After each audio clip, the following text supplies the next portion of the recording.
Your sensitivity is your superpower. Before I understood this, sensitivity felt like a curse. You've been told your whole life that you're too sensitive, too emotional, too affected by things, too much. You take these things personally because we do. You feel everything deeply. You can't just let it go. Let everyone like everyone else seems to. And you learn to see this as a flaw, as something wrong with you, as a weakness. But it's actually your greatest strength. The very thing you think you've been trying to hide, to fix, to apologize for, is actually your competitive advantage. It's a tool that, when understood and owned, makes you more powerful, more present, and more capable than anyone around you. I know this because I spent decades thinking my sensitivity was a huge problem, that it made me difficult, that it made me too much, until I figured out that my sensitivity is actually a strategic asset. And when that insight was clear, I could alter the outcome to the point how you can own it as the powerful business tool it actually is.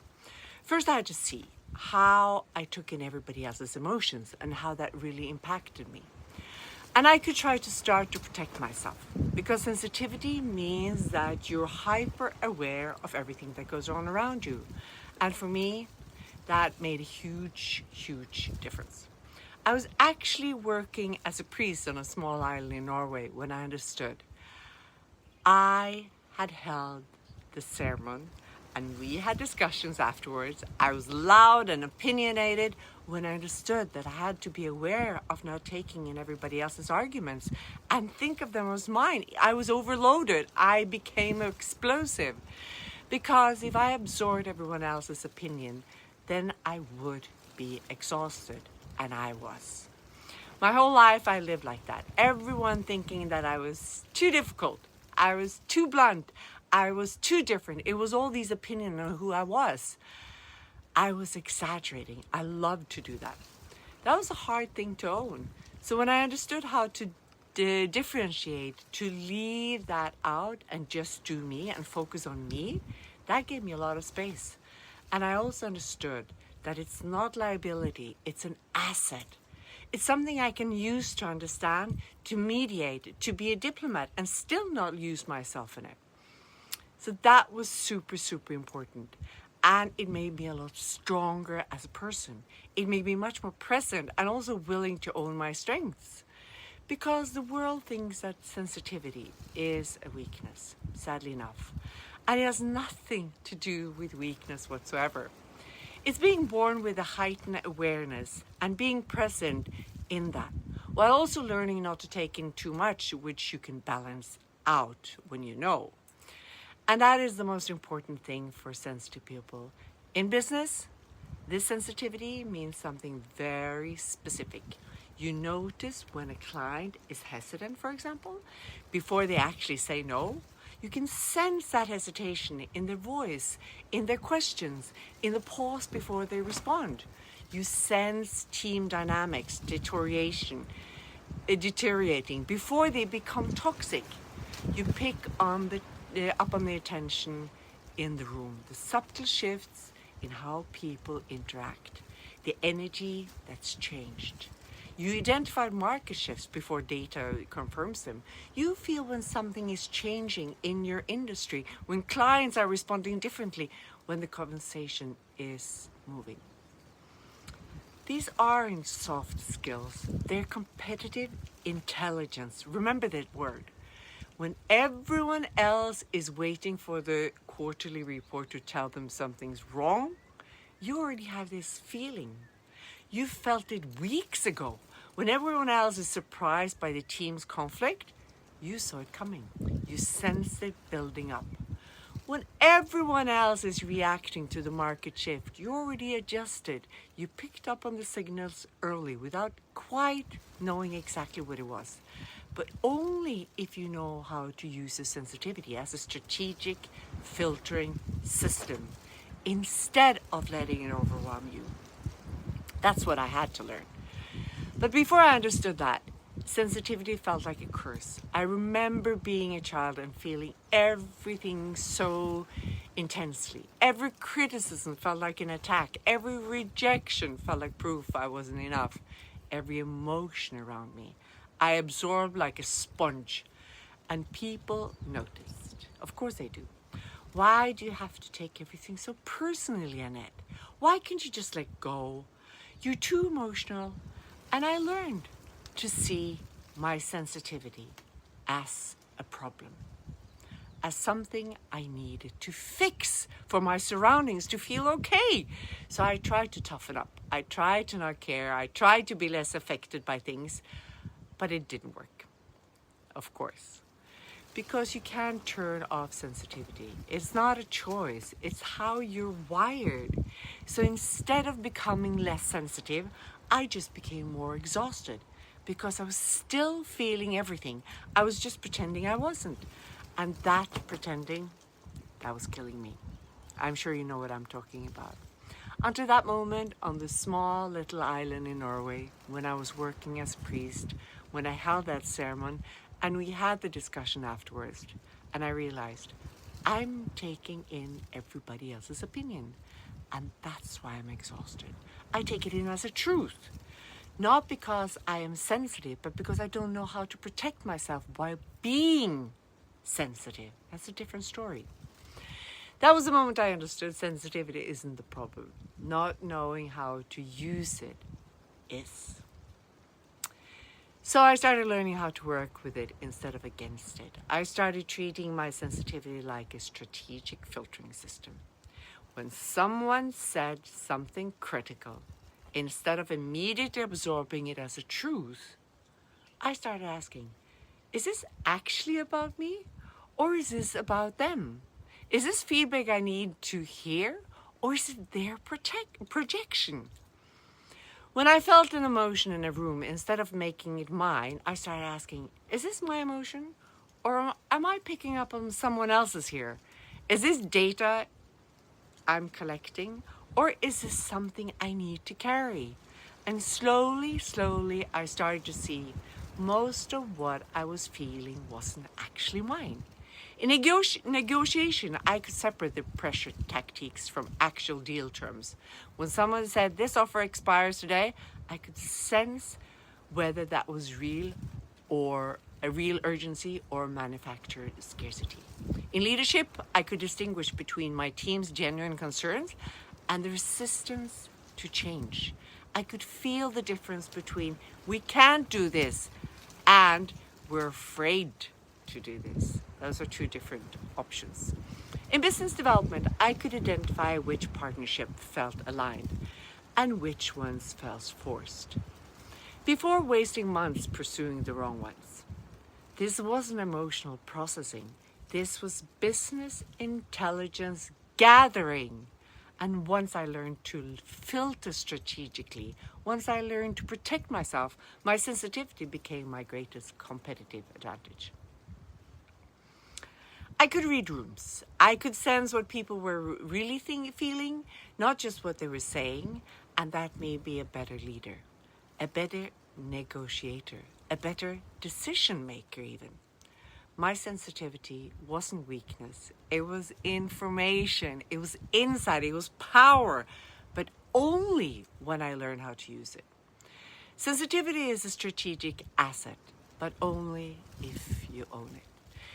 If you see it as a weakness, if you apologize for it, if you let others use it against you, then it becomes a liability. But if you own it, if you understand it, if you use it intentionally, it becomes your greatest advantage. Owning sensitivity means you know you feel things deeply and you don't apologize for it. You can read people and situations in ways others can't. You use that information to make better decisions. You protect yourself from taking on what's not yours. You express yourself sincerely and authentically. And when you own your sensitivity like this, people can't use it against you because you're not hiding it. You're not ashamed of it. You're wielding it. As a leader, entrepreneur, or executive, This means you're far more present than your competitors. You get information faster. That makes you uniquely qualified to maintain a stable, high-performing environment within whatever you are creating. You see the world through different lenses. You explore opportunities in a completely different way and use your sensitivity as one of your main tools to collaborate, execute, and build. The three most important components. But this only works if you refuse to let the world frame your sensitivity as negative. If you buy into that framing, you've already lost big time. Very often in male-dominated industries, especially, people will weaponize your sensitivity against you. They call you sensitivity emotional. To discredit your analysis, you will identify a problem in a strategy and they will say you're taking it personally when you're actually identifying risks they want to ignore. They'll frame your awareness as weakness to make you doubt yourself, to make you second guess what you're sensing. I've seen this play out hundreds of times. A woman leader senses something is wrong with a hire, a partnership, a direction, and she's told she's overthinking it or being too emotional about it. And then 6 months later, everyone acts surprised when the exact thing she sensed becomes a crisis. Owning your sensitivity means you don't accept their framing. You translate what you sense into language they can't dismiss. Instead of, this feels off, you say, I'm noticing several inconsistencies in their approach that warrant further investigation. Instead of, I don't trust this person, you say, their track record doesn't align with their promises, and I need to see more proof of concept. Instead of, the team energy is bad, you say, I am seeing 3 specific indicators of low morale that typically precedes turnover. You're sensing the same things. You're just refusing to let them diminish your analysis by calling it emotional. Because being a sensitive leader, if you don't own it, means you will be attacked. Co-workers, competitors, even people on your own team will try to use it against you. They can smell it. People who know how to manipulate know exactly how to exploit sensitivity. But owning it means they can't, because you've already named it. You've already claimed it as strength, and use it to express yourself sincerely, truthfully, and authentically, which makes it a powerful tool in absolutely every interaction. Let me show you exactly what this looks like in practice. I was in a boardroom, all men, very corporate, very professional, and I could feel the energy in the room. Something was off. But here's what I actually noticed. Not vague feelings, but specific data points. Their body language didn't match the enthusiasm. They were saying all the right words about the partnership, but their postures were closed. Arms crossed. Minimal eye contact with each other. The CFO kept glancing at the CEO before answering my question every single time, which told me the answers weren't spontaneous. They were coordinated. They rushed past section 7 at the contract, physically flipped the page faster, changed the subject when I started to slow down on that page. These weren't gut feelings. These were observable behaviors that my sensitivity allowed me to collect and process faster than someone less attuned would. And I had a choice. You always do. I could ignore what I was sensing. I could put it down. I could be professional and just go along with it. Or I could trust it. I could speak up and I could act on what I was noticing. And I chose to trust it. I said, I'm noticing some inconsistency in how you're presenting this deal. I need more time to review Section 7 specifically, and I want to speak with some of your previous partners before we move forward. And immediately the energy shifted. They were frustrated, defensive. What inconsistencies? Everything is in the contract. Everything is clear. You're overthinking this. And then came the line I knew was coming. You're being too emotional about this. There was the accusation. Too emotional. Too sensitive. And for a moment, just a split second, I doubted myself. Maybe I am being too sensitive. Maybe I should just ignore this feeling and just sign. But I didn't. I trusted my sensitivity, my gut feeling. I said, I'm not being emotional, I'm being thorough, and I am not moving forward until I have clarity. And they were frustrated, even more frustrated. They thought I was being difficult, irrational, too much. But I held my ground. And 2 weeks later, I found out exactly what was off. There was a clause buried in Section 7, the section they rushed past, that would have cost me significantly. A liability clause that shifted all risk to my company. Something they were hoping I wouldn't notice. Something they were betting I'd be too polite or too eager to question. My sensitivity saved me, not because I'm psychic, but because I'm wired to pick up on subtle cues, on energy and what's not being said, on the micro-expressions and behavioral inconsistencies that reveal the truth. And this has nothing to do with men. And if I had ignored that, if I had let them convince me, I would have made a massive mistake.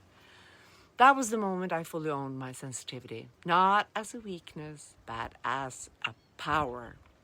So where are you apologizing for your sensitivity right now? Where are you seeing it as a weakness instead of competitive advantage? Where are you letting other people use it against you instead of owning it as your strategic tool? Because your sensitivity is not a flaw. It's not something to fix. It's definitely not a weakness. It's a business asset.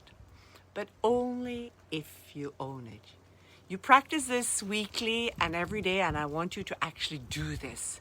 Track the ROI of your sensitivity. This isn't about journaling. This is building your business case for why your sensitivity is a strategic advantage. Write it down. One thing your sensitivity helped you notice in meetings that others missed. Maybe it was hesitation from a client. Maybe it was tension between team members. Document it like you do everything else. Note one decision you made better because you sensed something beneath the surface. Maybe you didn't hire someone everyone else loved because something felt off. Maybe you pursued a partnership others dismissed because you sensed the potential. Right. Document it. Please track one relationship. You navigated more effectively because you read the emotional undercurrents. Maybe you knew when to push and when to back off. Maybe you sensed what someone needed before they actually asked. Recorded, whatever, right. So by the end of that week, you'll have your evidence. Concrete proof that your sensitivity isn't a liability. It's giving you information and insight that create better outcomes. And when someone calls you too sensitive next time, don't apologize. Don't shrink. You'll know exactly what your sensitivity is worth, because sensitivity gives you access to information that others miss. It gives you insight. It gives you presence. It gives you power, but only if you own it. I spent decades thinking my sensitivity was a problem. Don't do the same. That it made me difficult, that it made me too much. Don't do the same mistake, please. And I exhausted myself trying to be less sensitive, trying to toughen up, trying to not care. That I understood when I understood that it wasn't a problem. So I learned to use my sensitivity as a tool. And now My sensitivity is one of my greatest assets. Not in spite of my sensitivity, because of it. And the same is possible for you. You don't need to apologize for feeling deeply. You need to use the depth as your advantage. You don't need to let others convince you it's weakness. You need to show them its power. Because sensitivity is a strategic asset, and the business world needs more people who own it. So stop hiding it. Stop apologizing for it. Stop letting others use it against you. Protect it and wield it. And watch what happens when you do. If this resonated, subscribe. I'd love to see you here again. I'm here to help you own your sensitivity and other competitive advantages. Because you have everything you need within you, including the sensitivity that makes you see what others can't. I'll see you next week. And if you enjoy this, then do my 7-day free challenge, because it holds so much information and it is a fast and easy way to let go of old patterns and owning who you truly are.